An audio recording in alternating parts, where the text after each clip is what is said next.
Hello friends, कैसे हैं आप सब। मैं उम्मीद करता हूं आप अच्छे होंगे। दोस्तों, आज हम स्टडी करेंगे स्टमक के बारे में, जो एलिमेंट्री कैनाल का थर्ड पार्ट होता है। और हमारे पेट में 3 भाग होते हैं। पहले को कार्डियक, दूसरे को फंडस, तीसरे को पाइलोरिक कहा जाता है। और इससे जठर ग्रंथि का स्राव होता है, जो जठर जूस का निर्माण करता है। जठर ग्रंथि में 2 प्रकार की कोशिकाएँ पाई जाती हैं। एक को ऑक्सिनिटिक या पैराइटल कोशिका कहा जाता है, दूसरे को चीफ या पेप्टिक कोशिका कहा जाता है। जो ऑक्सिनिटिक कोशिका होती हैं, ये HCl का स्राव करती हैं, HCl का निर्माण करती हैं। जो चीफ या पेप्टाइड कोशिका होती हैं, ये 2 एंजाइम का निर्माण करती हैं, जिसमें एक का नाम है पेप्सिनोजन और दूसरे का नाम है प्रोनेनिन। और यह दोनों जल के साथ मिक्स होकर के जठर रस का निर्माण करती हैं। HCl के क्या कार्य हैं? यह सूक्ष्म जीवों को मारता है, अम्लीयता का निर्माण करता है।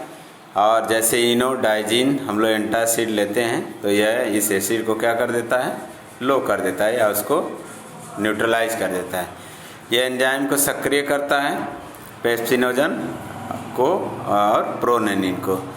जैसे अक्रिय पेप्सिनोजन को HCl जब जाता है तो इसको पेप्सिन में बदल देता है, सक्रिय कर देता है। प्रोनेनिन में जब HCl मिक्स होता है तो इसको रेनिन में सक्रिय बना देता है।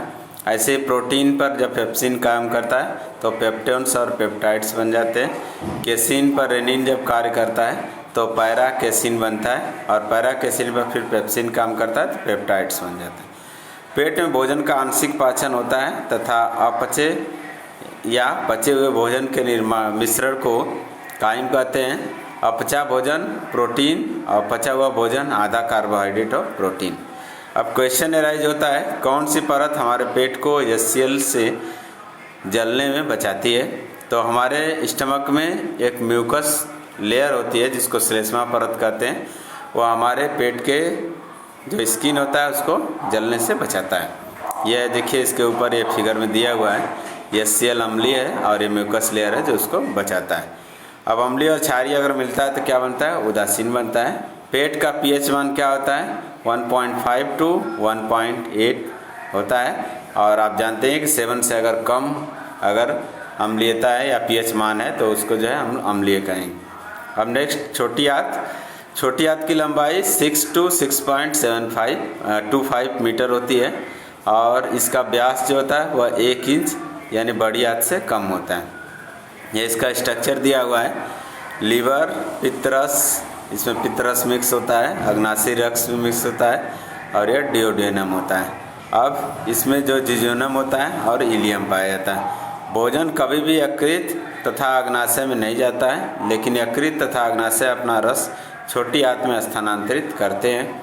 यकृत तथा अग्नाशय छोटी आंत के डिओडेनम भाग से जुड़े होते हैं। छोटी आंत के भाग डिओडेनम में के साथ लीवर जुड़ा होता है, और यह लीवर का अध्ययन करने वाली विज्ञान की शाखा को हिपैटोलॉजी कहते हैं। यकृत कोशिका का नाम होता है हिपैटिक सेल या हिपैटिक कोशिका। हिपैटिक कोशिका के पास सबसे ज़्यादा पुनर्निर्माण की शक्ति होती है। यकृत मानव शरीर की सबसे बड़ी ग्रंथि है। यकृत मानव शरीर का सबसे बड़ा तथा सबसे भारी आंतरिक अंग है। सबसे बड़ा बाहरी अंग त्वचा। यकृत के कार्य, ये यूरिया का निर्माण करता है, ग्लाइकोजन का संग्रहण करता है, और ग्लूकोज की अधिकता में इंसुलिन का स्राव करता है, जिससे ग्लाइकोजन में परिवर्तित होता है। और यह ग्लूकोज की जब अधिकता होती है तो रुधिर शर्करा का स्रावण करता है। वसा का संग्रहण यानी एडिपोज टिश्यू। तो वसा का संग्रहण किस में होता है? एडिपोज टिश्यू में होता है। विटामिन का संग्रहण केवल वसा घुलनशील जैसे विटामिन A, D, E के इसमें पाया जाता है। शराब तथा नशीले पदार्थ का उपापचयन करना, यह भी जो है हमारे यकृत के कार्य होते हैं। और भक्षण करने की क्षमता जो उसमें कफर सेल पाई जाती है, इसके माध्यम से होती है। पित्तरस का निर्माण फास्फोलिपिड्स, जल, पित्त लवण, पित्तवर्णक और कोलेस्ट्रॉल से होता है।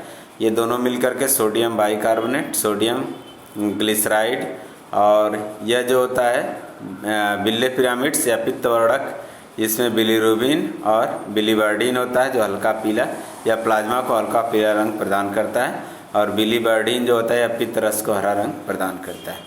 अब बिलीरुबिन वर्णक की अधिकता होने पर पीलिया रोग हो जाता है। नोट, पित्त रस की मात्रा 600 से 700 ml प्रतिदिन पित्त रस का पीएच मान 7.5 to 8.5 होता है। पित्त रस में कोई भी एंजाइम मौजूद नहीं होता है और यह भौतिक और शारीरिक पाचन में हेल्प करता है। तो आज के लिए इतना ही। Thank you.